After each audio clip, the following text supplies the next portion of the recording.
اعوذ باللہ من الشیطان الرجیم بسم اللہ الرحمن الرحیم۔ برادران عزیز، آج کی اس نشست میں حضور نبی اکرم صلی اللہ علیہ وسلم کی احادیث بیان کرنے کی سعادت حاصل کی جائے گی۔ ان اللہ و ملائکتہ یصلون علی النبی یا ایہا الذین آمنوا صلوا علیہ وسلموا تسلیما اللہم صلی علی سیدنا محمد وعلی آل سیدنا محمد وبارک وسلم۔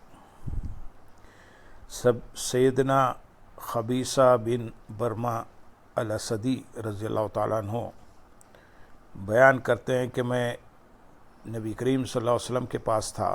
میں نے آپ کو یہ فرماتے ہوئے سنا، جو لوگ دنیا میں بھلائی والے ہیں وہی آخرت میں بھی بھلائی والے ہوں گے، اور جو دنیا میں برائی والے ہیں وہی آخرت میں بھی برائی والے ہوں گے۔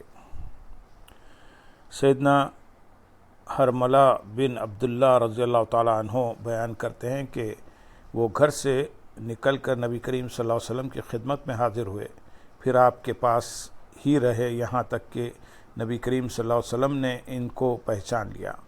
پھر جب واپس چلنے لگے تو اپنے دل میں کہا، اللہ کی قسم میں نبی کریم صلی اللہ علیہ وسلم کی خدمت میں ضرور آیا کروں گا تاکہ میرے علم میں اضافہ ہو۔ فرماتے ہیں پھر میں چل کر آپ کی طرف گیا یہاں تک کہ آپ کے سامنے کھڑا ہو گیا اور عرض کیا، آپ مجھے کس چیز پر عمل کرنے کا حکم دیتے ہیں؟ آپ صلی اللہ علیہ وسلم نے فرمایا، اے حرملہ، نیک کام کرو اور برے کام سے بچو۔ فرماتے ہیں پھر میں واپس لوٹا یہاں تک کہ اپنی سواری کے پاس آ گیا، پھر واپس ہوا اور اپنی پہلی جگہ کے قریب آ کر کھڑا ہو گیا اور عرض کیا، اے اللہ کے رسول صلی اللہ علیہ وسلم، آپ مجھے کس چیز پر عمل کرنے کا حکم دیتے ہیں؟ آپ صلی اللہ علیہ وسلم نے فرمایا، اے حرملہ، نیک کام کرو اور برے کام سے بچو، اور دیکھ لیا کرو کہ جب تم لوگوں کے پاس سے اٹھو تو لوگ تمہاری نسبت کیا کہتے ہیں، پھر تمہارے کان جو کچھ ان سے سننا پسند کریں وہی کرو، اور دیکھ لو کہ جب تم لوگوں کے پاس سے اٹھو تو لوگوں کو اپنے حق میں کیا کہنے کو ناپسند کرتے ہو، بس اسی سے پرہیز کرو۔ فرماتے ہیں جب میں واپس آیا تو میں نے ان نصیحتوں کے بارے میں غور و فکر کیا تو مجھے معلوم ہوا کہ ان دونوں نصیحتوں نے کوئی خیر کی بات نہیں چھوڑی۔ اللہم صلی علی سیدنا محمد وعلی آل سیدنا محمد وبارک وسلم۔ جناب معتمر رحمۃ اللہ علیہ بیان کرتے ہیں کہ میں نے اپنے والد سے ابو عثمان رحمۃ اللہ علیہ کی سیدنا سلمان رضی اللہ تعالیٰ عنہ سے مروی روایت بیان کی کہ انہوں نے فرمایا، بلا شبہ دنیا میں بھلائی والے ہی آخرت میں بھلائی والے ہوں گے۔ تو ان کے والد نے کہا، بلا شبہ میں نے بھی یہ حدیث ابو عثمان رحمۃ اللہ علیہ سے سنی تھی جو سلمان رضی اللہ تعالیٰ عنہ سے روایت کرتے تھے، تو میں پہچان گیا کہ یہ حدیث وہی ہے جو میں نے سنی تھی، لیکن میں نے کسی سے یہ حدیث خطاً بیان نہیں کی۔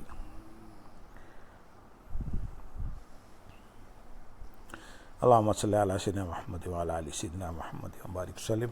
سیدنا جابر بن عبداللہ رضی اللہ تعالیٰ عنہ بیان کرتے ہیں کہ نبی کریم صلی اللہ علیہ وسلم نے فرمایا، ہر نیکی صدقہ ہے۔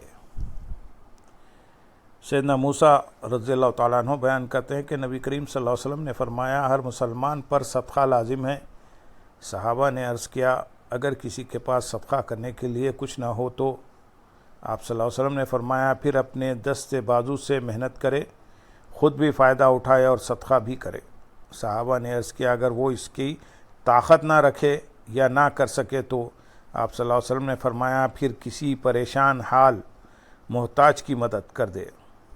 صحابہ نے عرض کیا، اگر یہ بھی نہ کر سکتا ہو تو کیا کرے؟ آپ صلی اللہ علیہ وسلم نے فرمایا، پھر لوگوں کو نیکی اور بھلائی کا حکم دے۔ صحابہ نے عرض کیا، اگر وہ یہ بھی نہ کر سکے؟ آپ صلی اللہ علیہ وسلم نے فرمایا، پھر وہ برائی سے باز رہے، بلا شبہ یہ بھی اس کے لیے صدقہ ہے۔ سیدنا ابو ذر رضی اللہ تعالیٰ عنہ بیان کرتے ہیں کہ انہوں نے نبی کریم صلی اللہ علیہ وسلم سے پوچھا کہ کون سا عمل افضل ہے؟ آپ صلی اللہ علیہ وسلم نے فرمایا، اللہ پر ایمان لانا اور اس کے راستے میں جہاد کرنا۔ انہوں نے پھر پوچھا، کون سا؟ غلام آزاد کرانا۔ افضل ہے۔ آپ صلی اللہ علیہ وسلم نے فرمایا جو قیمت کے لحاظ سے مہنگا ہو اور اپنے گھر والوں کے لیے نزدیک بہت پسندیدہ ہو۔ انہوں نے عرض کیا اگر میں یہ کام نہ کر سکوں، آپ صلی اللہ علیہ وسلم نے فرمایا کسی فقیر یا بے ہنر کی مدد کر۔ انہوں نے پھر عرض کیا اگر میں یہ بھی نہ کر سکوں، آپ صلی اللہ علیہ وسلم نے فرمایا لوگوں کو اپنے شر سے محفوظ رکھ، بلا شبہ یہ بھی صدقہ ہے جسے تم اپنے اوپر کرو گے۔ اللہم صلی علی سیدنا محمد وعلی آل سیدنا محمد وبارک وسلم۔ سیدنا ابو ذر رضی اللہ تعالیٰ عنہ فرماتے ہیں کہ نبی کریم صلی اللہ علیہ وسلم سے عرض کیا گیا اے اللہ کے رسول صلی اللہ علیہ وسلم،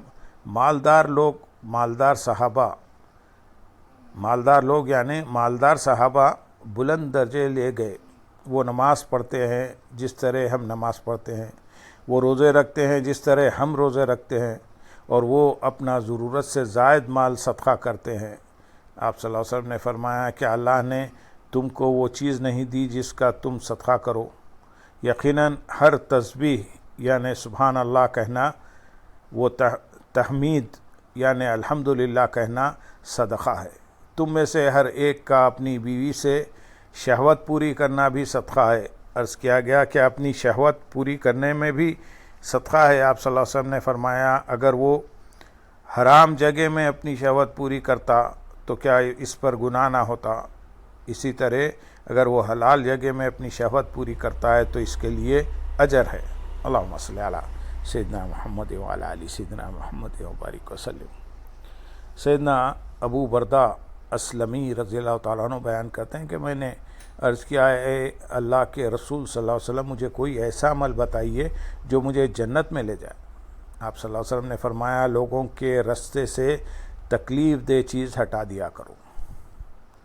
سیدنا ابو ہریرہ رضی اللہ تعالیٰ عنہ بیان کرتے ہیں کہ نبی کریم صلی اللہ علیہ وسلم نے فرمایا ایک آدمی راستے میں ایک کانٹے کے پاس سے گزرا، اس نے دل میں کہا میں اس کانٹے کو راستے سے ہٹا دیتا ہوں تاکہ یہ کسی مسلمان کو تکلیف نہ دے، چنانچہ اسی عمل سے اس کی مغفرت کر دی گئی۔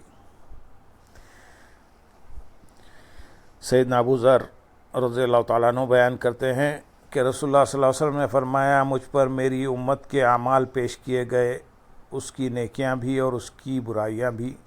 میں نے اس کے اچھے اعمال میں راستے سے تکلیف دہ چیز ہٹانا بھی پایا اور اس کے برے اعمال میں وہ تھوک بھی پایا تھا جسے دفن نہیں کیا گیا تھا۔ سیدنا عبداللہ بن یزید ختمی رضی اللہ تعالیٰ عنہ بیان کرتے ہیں کہ رسول اللہ صلی اللہ علیہ وسلم نے فرمایا ہر نیکی صدقہ ہے۔ سیدنا انس رضی اللہ تعالیٰ عنہ بیان کرتے ہیں کہ نبی کریم صلی اللہ علیہ وسلم کے ہاں جب بھی کوئی چیز لائی جاتی تو آپ فرماتے یہ فلاں عورت کو دے کر آؤ کیونکہ وہ ختیجہ کی سہیلی تھی، یہ فلاں عورت کے گھر لے جاؤ کیونکہ وہ ختیجہ سے محبت رکھتی تھی۔ سیدنا حذیفہ رضی اللہ تعالیٰ عنہ فرماتے ہیں کہ تمہارے نبی کریم صلی اللہ علیہ وسلم نے فرمایا ہر نیکی صدقہ ہے۔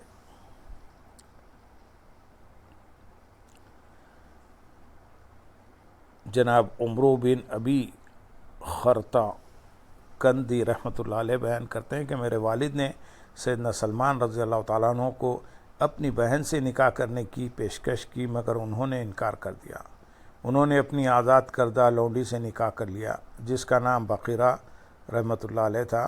پھر ابو خرا رحمۃ اللہ علیہ کو یہ بات پہنچی کہ سیدنا حذیفہ اور سلمان رضی اللہ تعالیٰ عنہما کے درمیان کچھ رنجش ہے، لہذا وہ سیدنا سلمان کو تلاش کرتے ہوئے ان کے پاس آئے تو انہیں بتایا گیا کہ وہ اپنے سبزیوں کے کھیت میں گئے ہوئے ہیں، چنانچہ وہ ادھر ہی چل دیے۔ جب ان سے ملاقات ہوئی تو دیکھا کہ ان کے پاس ایک ٹوکری ہے جس میں سبزیاں بھری ہوئی ہیں اور اپنی لاٹھی کو ٹوکری کے پکڑنے کی جگہ میں ڈال کر کندھے پر اٹھا رکھا ہے۔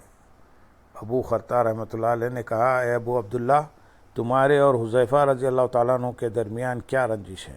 سیدنا سلمان رضی اللہ تعالیٰ عنہ نے اس پر یہ آیت پڑھی وَكَانَ الْإِنسَانُ عَجُولًا، اور انسان جلد باز ہے، یعنی یہ باتیں پوچھنے میں ایسی بھی کیا جلدی ہے، یہ بوجھ جو میں نے اٹھایا ہوا ہے اسے رکھنے کے بعد یہ باتیں کرتے ہیں۔ پھر وہ دونوں چل پڑے حتیٰ کہ سیدنا سلمان رضی اللہ تعالیٰ عنہ کے گھر پہنچ گئے۔ سیدنا سلمان رضی اللہ تعالیٰ عنہ گھر میں داخل ہوئے اور السلام علیکم کہا۔ پھر ابو خرطہ رحمۃ اللہ علیہ کو اندر آنے کی اجازت دی۔ وہ اندر آئے تو دیکھا کہ وہاں ایک بستر پڑا ہے، سرانے پر اینٹیں رکھی ہیں اور زین کی طرح ایک موٹا سا گدا ہے۔ سیدنا سلمان رضی اللہ تعالیٰ عنہ نے کہا اپنی باندی کے بستر پر تشریف رکھیے جسے اس نے اپنے لیے بچھایا ہے۔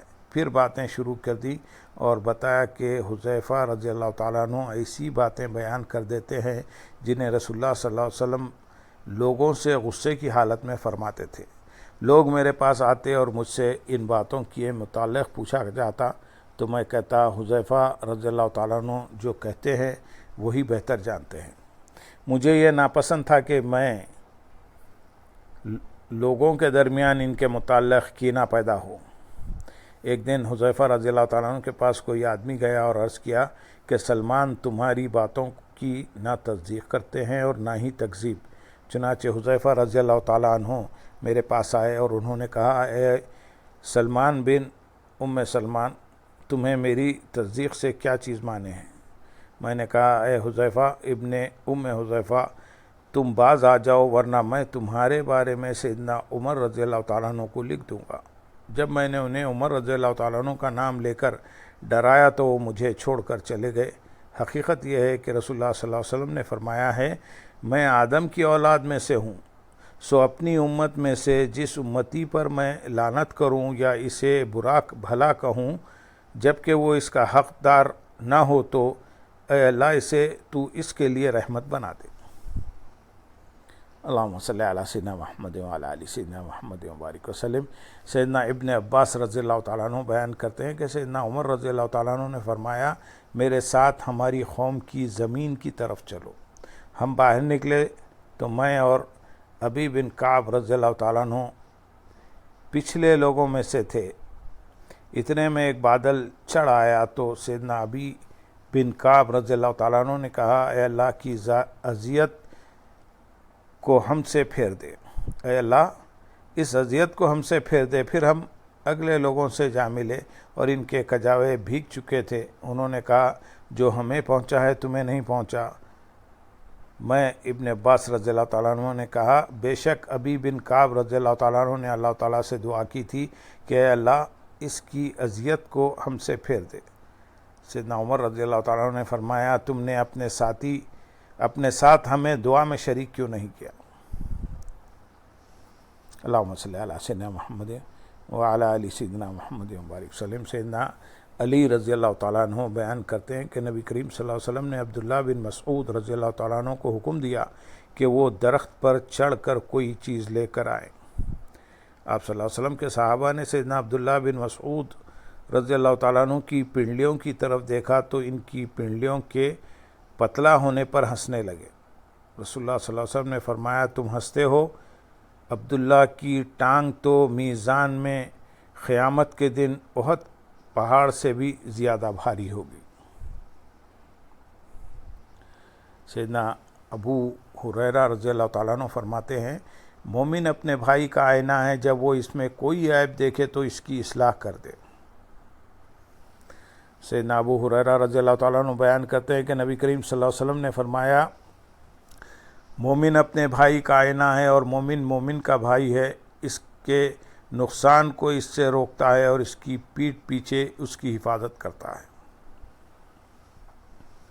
سیدنا مستور رضی اللہ تعالیٰ عنہ بیان کرتے ہیں کہ نبی کریم صلی اللہ علیہ وسلم نے فرمایا جس نے کسی مسلمان کو تکلیف دے کر ایک لقمہ کھایا تو بے شک اللہ تعالیٰ اسے دوزخ سے اسی جیسا لقمہ کھلائے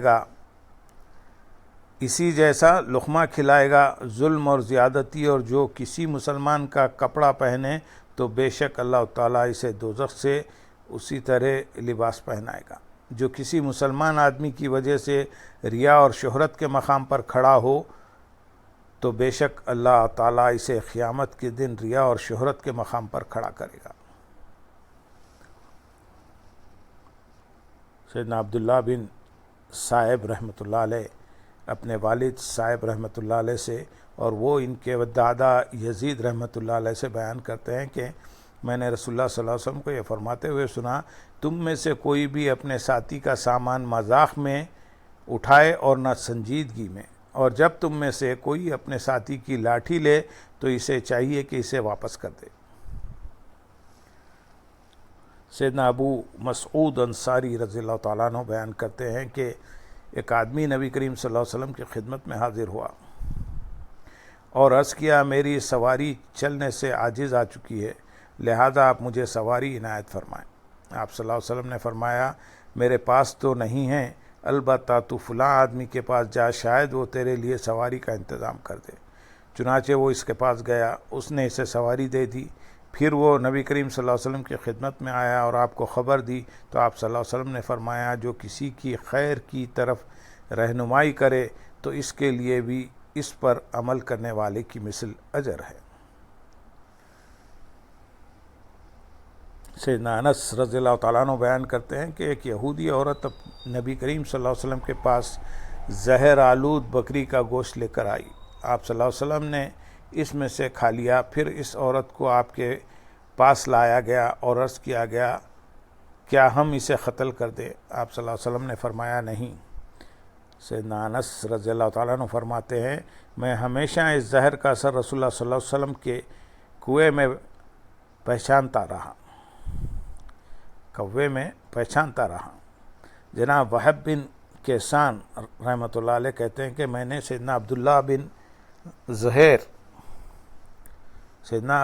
زبیر رضی اللہ تعالیٰ عنہ کو منبر پر یہ پڑھتے ہوئے سنا، لوگوں سے درگزر کرو، نیکی کا حکم دو اور جاہلوں سے اعراض کرو۔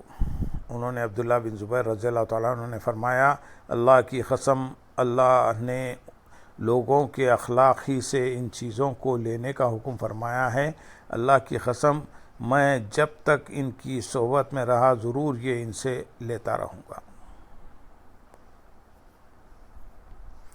سیدنا عباس رضی اللہ تعالیٰ عنہ بیان کرتے ہیں کہ رسول اللہ صلی اللہ علیہ وسلم نے فرمایا، لوگوں کو دین سکھاؤ اور آسانی پیدا کرو اور تنگی پیدا نہ کرو، اور جب تم میں سے کسی کو غصہ آئے تو اسے خاموش ہو جانا چاہیے۔ اللہم صلی علی سیدنا محمد وعلی آلہ سیدنا محمد وبارک وسلم، وآخر دعوانا ان الحمد للہ رب العالمین۔ سبحان ربک